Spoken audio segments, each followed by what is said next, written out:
Hello everybody, welcome to another episode of DeLoreanTECH, and today I'm going to show you how to turn your flux capacitor into a flush capacitor.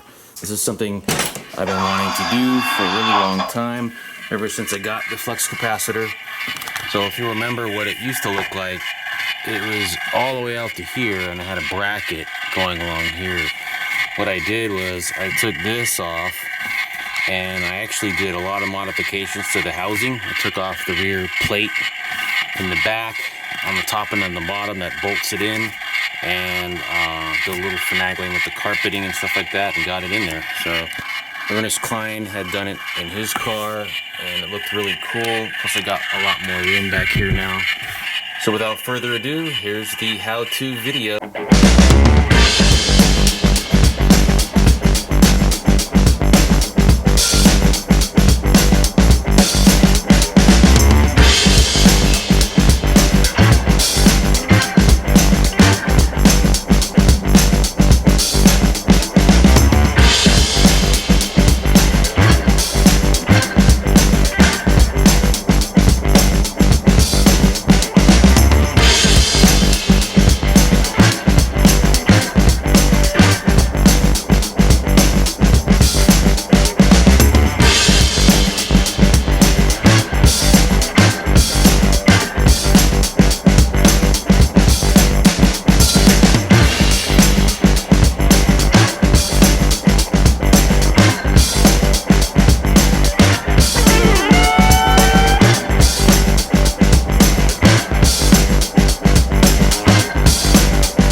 So here's what I've done so far.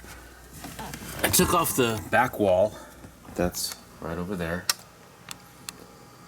I also took out all the carpet and stuff. I trimmed this carpet padding down so I can get to the fiberglass directly. The whole idea is to ensure that there's enough room in here to get the flux capacitor flush in there and not away from the back wall. What I also did here is, since I routed the flux capacitor, connected it to the dome lamp circuit, I ran the wiring behind the rear finishing plastic piece right here. And there was a piece of that Dynamat stuff that was on top of this. I removed that as well. I scraped off as much of the under padding as I could. I'll probably do a little bit more just to clean it up. So the idea is to get the flux capacitor in there.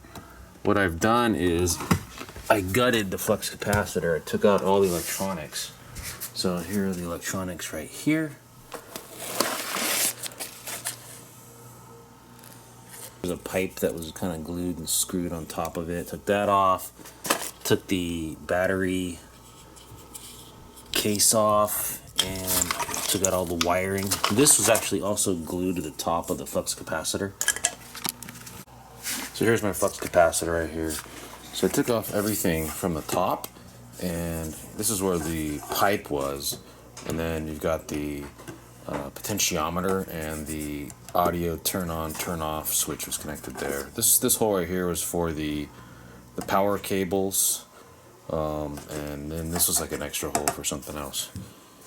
So I took out the internals from the inside, the casing. So this is all empty. They had done is they put these in here so you can screw the board, this back board, into it right here.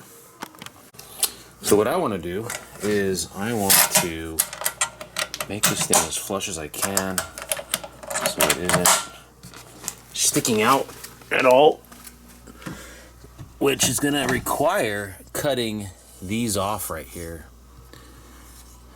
These two pieces of plastic that are protruding out serve as the sort of the mount for the box. So I don't really need these anyway. I'm just going to trim this flush. Hopefully I can get it at an angle, because this whole thing is, this is angled up and this is angled up as well. So it comes out this way and it goes out this way. So I'm going to need as much room as I can. So I'm going to just trim these off right here and see what happens. What I'm doing is I've got a miter saw here and I'm tilting it 45, locking that in, and then put the flux capacitor here and just go across the top at an angle. That way I can get as much material off as I need. Okay, so here's the setup I went with. So what I've done is I've loaded the inside of the flux capacitor with some weights so it's harder to move around. What I plan on doing is just making the cut. So on the other side, I brought it up to about right here. I'm spacing it out with this level right here.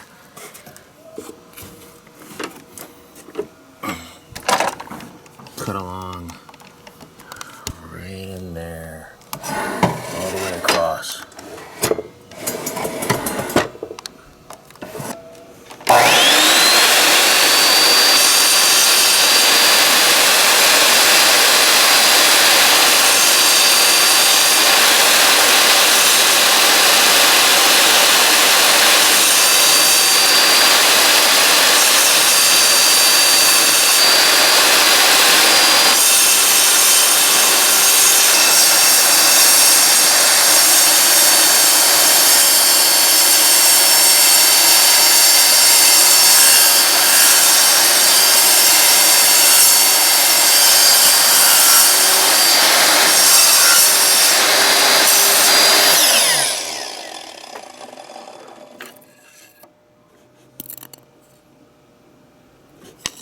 That's it.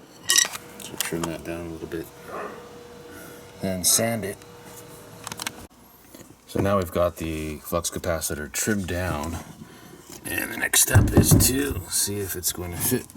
And it looks like it's going to work out okay there. I might trim a little bit more just to get it so it gets in there, but that actually might be flush with the back wall, because that thing sticks out pretty far. So looks like this might work out.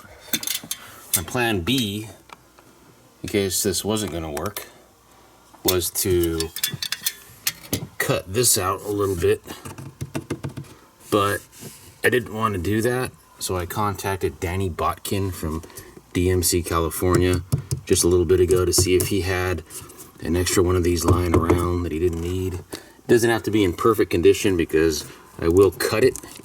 So the idea I had was to get another one of these and then just kind of trim back in here, trim it around this, so that the capacitor just kind of sinks in. And there's a lot more room up in here for this thing to go. I know if I could take this thing out right now, the capacitor would fit pretty good in there, but I don't want to go without that. So finagled around with it, I was able to get the capacitor in there pretty good without messing around with this. So I might just leave it like that. I kind of like it angled up a little bit. So it's pretty tight in there. So we're pretty far back here. I don't think we'll have a problem getting the rear wall, the carpeted wall that's back here, to fit up against that.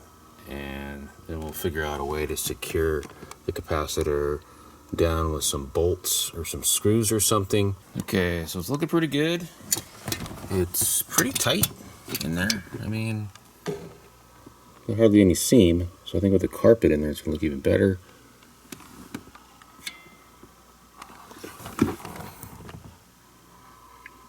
Yep, it's looking good. There's a little bit of gap right in there. I'm going to have to stuff something in there so you don't see it. But it's better than cutting this right here until I hear back from Danny. I'm going to have to kind of just leave it like that.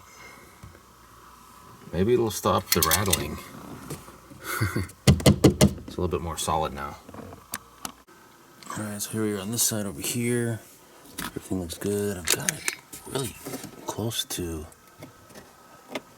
the window, which is exactly what I wanted. This is a little of an issue, but whatever. So it's looking pretty good so far. Okay, so I put the mat, the sound deadening mat back in, and I trimmed around it so that this fits a little bit better. The trick is going to be getting the carpet in here. Okay, so I'm just test fitting the electronics. Everything's in there pretty solid. Not too much to worry about. So we're good to go. Okay, so I was able to get it in there pretty good with the carpet. It's also a little tight right around here. There's a gap there. I can probably cover that up. I'm thinking about actually screwing this into the back wall right here with some small screws. And I was able to get it pretty flush, so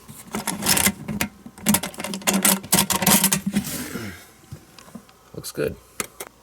This is a much cleaner appearance than going with what I had before, I think, with the license plates on the back wall. Probably gonna just remove those for now until I figure something out. And the stock carpet, which is a lot smaller than the other one, but we'll figure something out. It does look a lot better like this. What I think I'm gonna do is I'm gonna hold off on drilling the holes until I decide where I ultimately want them. So I'm just gonna keep them kind of sticking out a little bit right there so that I can at least access them.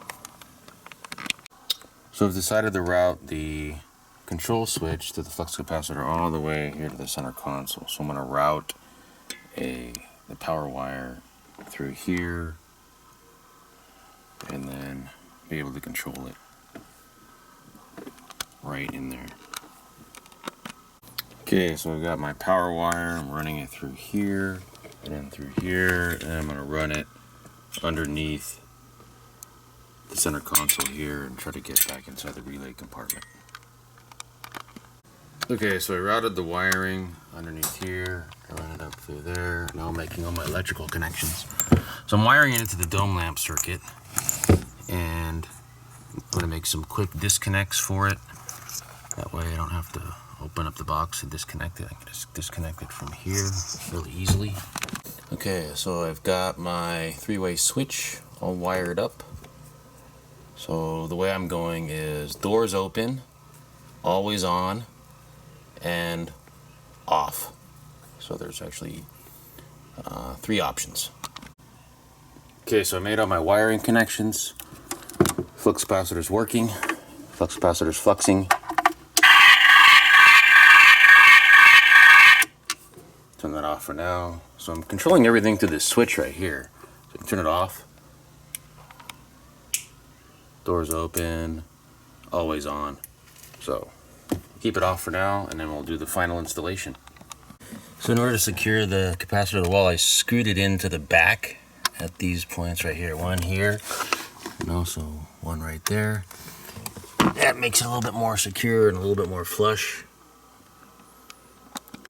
Okay, so I just screwed the flux capacitor back in. The switches, I have them down here, just a little easier to access them, and I'm going to keep those there until I can figure out exactly what I'm going to do with these. I actually ended up screwing in 4 screws to the back wall here. Just wanted it to be a little extra secure. Close the door okay, and I'll just take this stuff off and see how it looks.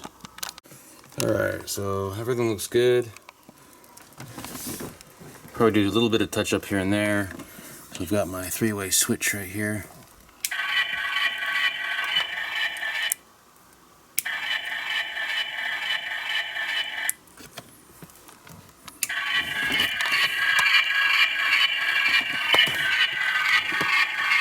It's a little louder now too.